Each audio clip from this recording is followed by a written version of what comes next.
Now, this was a story we meant to get on to before, and I don't know what happened. We never got around to it. But Peter Dube has been back in court, or has certainly appeared in court at this stage. So we thought we'd have a little run through this story. It's interesting for loads of reasons. Yeah, it's interesting for loads of reasons. Obviously, he was back in court this week, Peter Dube. It's been described as a love triangle murder. He was in court in Zimbabwe.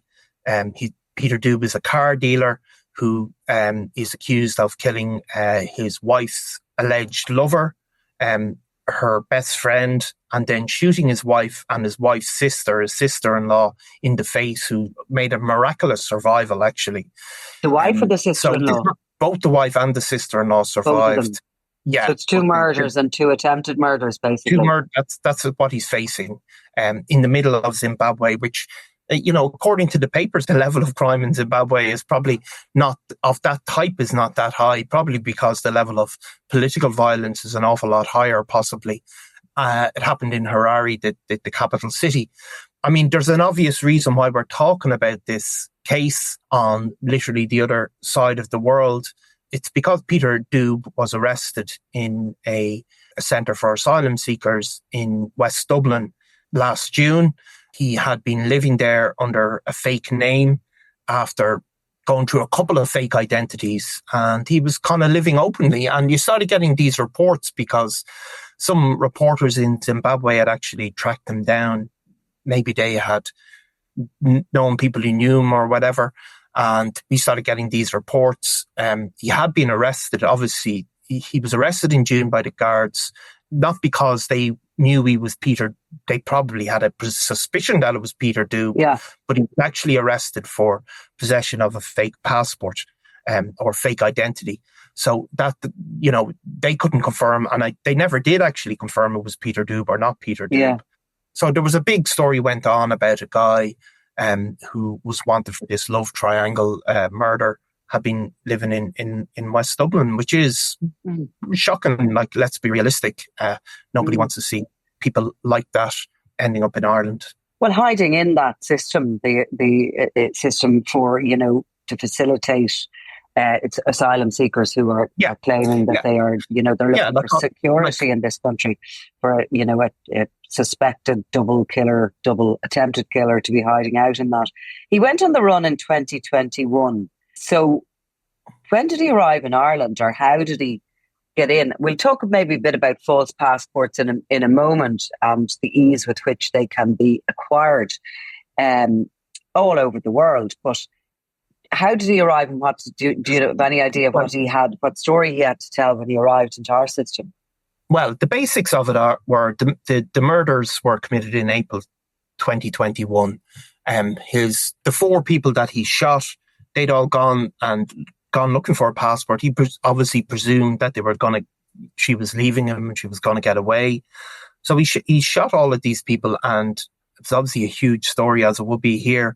And straight away he disappeared into South Africa, which is the country next to Zimbabwe. Sorry, do you mean that the police in Zimbabwe went looking for him and realised he had disappeared with a passport? Or what do you mean by that they all went looking for a passport? No, the four people that he shot. Yeah. So Peter Dube had learned that they had attended a passport office in Zimbabwe.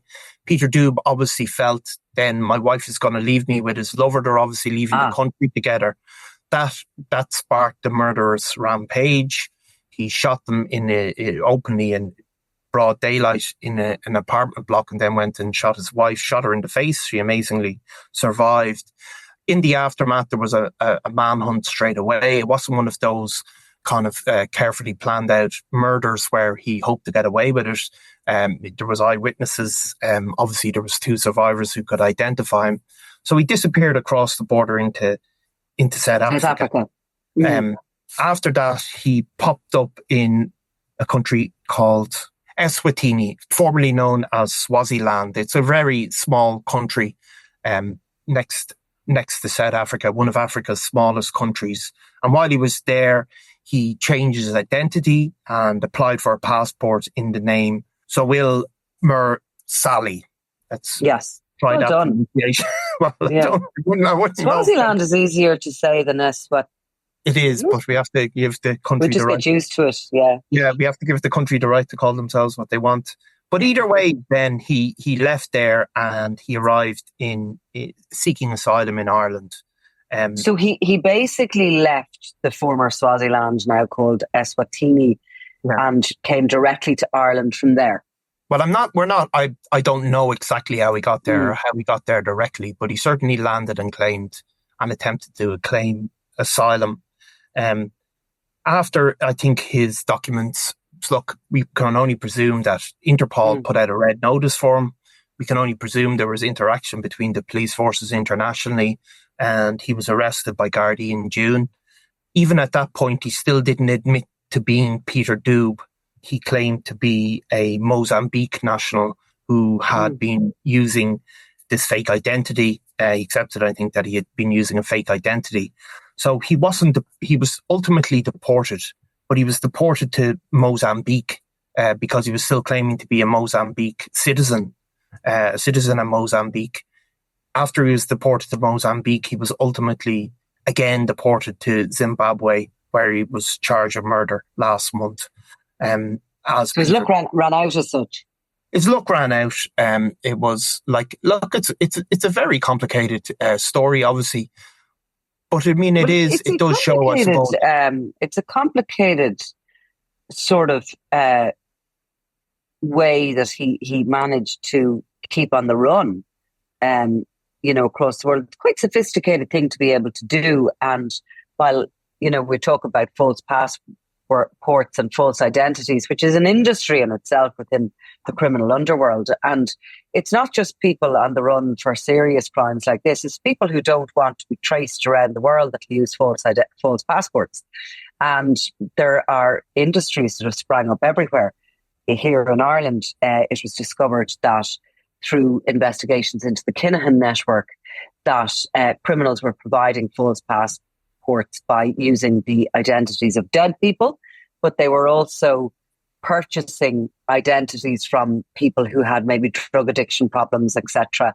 And they were either stealing them or purchasing them, but nonetheless, they were able to facilitate passports in those names and dates of births. Like, there's many ways of getting these documents. Yeah, I mean, there's a famous book. Is it a Frederick Forsyth book who sort of, I think it was, who detailed how you get a fake passport famously. And what he described at the time was you go into a cemetery, you look for a child that's died within a year, the first year of their life. They have the date of death there, they have the name, they have the parent's name. You go in and get a birth cert, and then ultimately you use that birth cert to apply for a passport. It was all in this book, and it's not changed too much ever since. People still do it. Last year we had a case where what was described as an organised crime gang, basically of retired sort of older criminals, were running doing that exact technique to get passports for organised crime gangs, including Christy Kinahan, but a range of other very serious criminals were using that technique, and using the technique of basically finding addicts who are never going to go anywhere, who have no plans to go abroad, and using their identity. And of course, that was the case with Daniel Kinahan. Again, even this week, there was an American guy has been jailed in Cork for using the exact same technique, which is the dead child's technique. Because obviously, if you get a birth cert of a dead child, that dead child is never never going to have applied for a passport or any other identity. Yeah. You'd like to think that in non-third world countries that the passports themselves are quite sophisticated documents nowadays, and it's not quite as easy to take away the dead child one, which is still being used sometimes. But in other ways, to actually falsify the documents has to be harder these days to do, does it not? Is that my utter technological naivety? Well, no, you're probably talking about the biometric passports because you've been to the States, haven't you? And they have biometric data on them, which I actually don't have one myself because I haven't been to the States. So there are, the US certainly after September the 11th started to bring in more sophisticated passports, which including biometric data, which I think is scanning your eyes or various other things. They're not on most countries don't have that system. So whether that will come in, I think it probably will. Obviously, the issue for asylum seekers coming into the country is that a lot of them are coming in undocumented. They're saying they fled their country, which is the case often. They can't, if you're fleeing a war zone, you don't have the opportunity to go and get a passport before you go from the local passport office. So that complicates things. Certainly Peter Dube became the fact that a wanted man with a crime of that status became a political issue in terms of being on the internet about immigration and all of that. And of course, there is a point that we should know who's coming in the country and be able to check people up. But do you not have to apply for asylum status in the first country you reach? Like, if you're passportless, I mean, there's hardly going to be too many flights direct from the former Swaziland to Ireland. Yeah, like I'm not an expert in that. There are. Look, even this week, we've had Helen McEntee answering questions about how people are applying for asylum in Ireland after travelling through the UK down from the north, landing in Ireland and then applying. So there's complicated situations. But look, this does highlight an issue that. Well, I can totally understand how that happens because people are being smuggled all the time, and some people will want to apply for asylum within the Irish system. But if you're flying without a passport, there's hardly very many places you can actually get through an airport without a passport. Perhaps if you're fleeing a war-torn or chaotic or a corrupt country, you can pay your way out of it and you can get on some flight to somewhere. But to where are you going to be flying to? I mean, the major sort of hubs Europe-wise would be Paris, London and Amsterdam. Look, there is a reality that people, destroy their documentation as they land in the place they want to be as well. I mean, that also is a reality. Look, immigration is obviously the number one political issue. It's not really necessarily a crime world issue, but it is a huge issue in Irish society, and how we handle people coming into the country. It will get more sophisticated and we'll have to get more sophisticated. Look, the vast majority of people are coming here are coming here for legitimate reasons, and once they land here, they have to prove their case about why they should be given asylum. It's not willy-nilly. We don't have an open borders situation where just because you land here, you're allowed to stay. In order to get asylum, you have to go through the legal system. But, this is a case that highlights why, it is important that people have to prove who they are and where they're coming from. And also probably, you see quite, sometimes in cases like this, you see that international policing cooperation, obviously between Zimbabwe and Ireland, and places that, you see quite a bit of cooperation there, don't you, between those police forces. I mean, clearly there would have been some sort of a tip-off coming, presumably from Zimbabwe, into the Irish system that this guy is not necessarily who he says he is. He could have a false passport. The police don't just happen upon somebody with no information to check for a false passport. And that's really how Dube was first discovered to be in the system here. What I was going to ask you was, well, did he, this was obviously a crime of some sort of passion. He believed his wife was leaving him. It seems to be something that was impulsive. Is there any suggestion that he committed any crimes, violent crimes? I mean, it's a very violent crime, impulsive or not, to kill two people and attempt to kill two others. Was there any suggestion that he committed any crimes while here in Ireland? No, there's no suggestion, I don't think. I think he was living in that centre in West Dublin. Lying low, didn't come to the attention. I mean, he was quite a respectable man, I think, in Zimbabwe before the crime was committed. He was a car dealer, ran a successful enough business.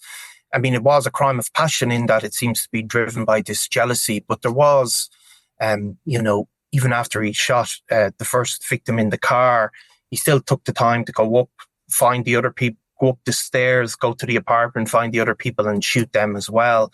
So it wasn't solely a moment of madness. Look, a very, very violent crime. And it was a big news story in Zimbabwe both when it happened and when he returned, there was like kind of chaotic scenes because he kind of got this perp walk, which looked really out of control as he landed in Zimbabwe, where photographers were photographing him, and there was sort of a crowd around him. Look, he hasn't made a plea, but we keep an eye on that trial, because there might be details if he pleads not guilty and a trial goes ahead. There might be details about how he got here and the whole situation of Run and maybe where that false passport came out of, and be interesting to keep an eye on it. Absolutely. And it's getting big coverage in Zimbabwe, so we'll have no problem picking it up. Cool. All right. Okay. Listen, talk to you. Thanks. I'm Nicola Tallant, and you're watching Crime World, a podcast about criminals, drugs and the underworld in Ireland and across the globe. Make sure you subscribe to our channel and turn on notifications so you can be the first to watch all our latest episodes. You can also listen wherever you get your podcasts.